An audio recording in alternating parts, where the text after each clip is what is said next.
Il vivait en dehors des chemins forestiers. Ce n'était nullement un arbre de métier. Il n'avait jamais vu l'ombre d'un bûcheron, ce grand chêne fier sur son tronc.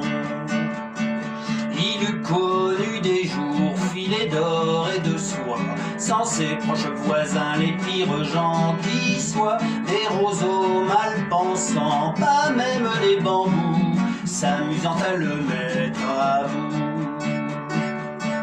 Du matin jusqu'au soir, ces petits rejetons, tout juste canne à pêche, à peine mirliton, lui tournant tout autour, chantait in extenso l'histoire du chêne et du roseau.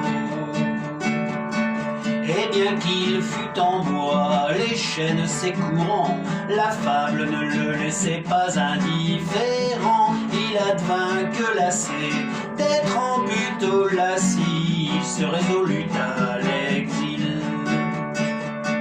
À grand-peine il sortit ses grands pieds de son trou et partit sans se retourner ni peu ni prou. Mais moi qui l'ai connu, je sais bien qu'il souffrit de quitter l'ingrate patrie. À l'orée des forêts, le chêne ténébreux a lié connaissance avec deux amoureux. Grand chêne, laisse-nous sur toi graver nos noms, le grand chêne n'a pas dit non. Quand ils eurent épuisé leur grand sac de baisers, quand de temps s'embrassaient leurs becs furent usés, ils ouïrent alors, en retenant les pleurs, le chêne content ses malheurs.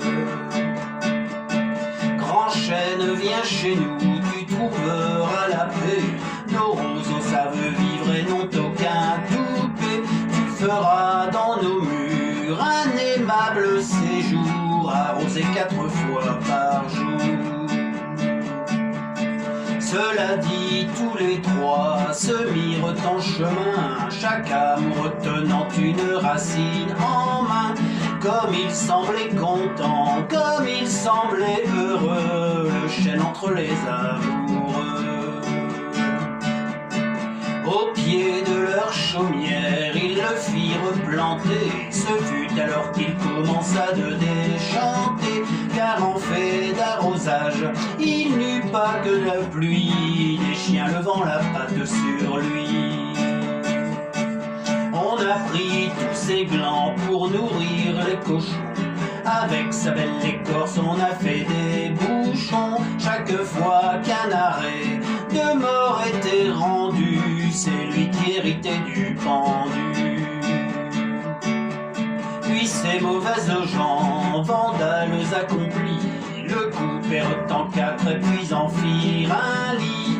Et l'horrible mégère, ayant des tas d'amants, il vieillit prématurément. Un triste jour enfin, ce couple sans aveu le passa par lâche et puis le mit au feu. Comme du bois de caisse, amère destinée, il périt dans la cheminée. Le curé de chez nous, petit saint besogneux, doute que sa fumée s'élève jusqu'à Dieu.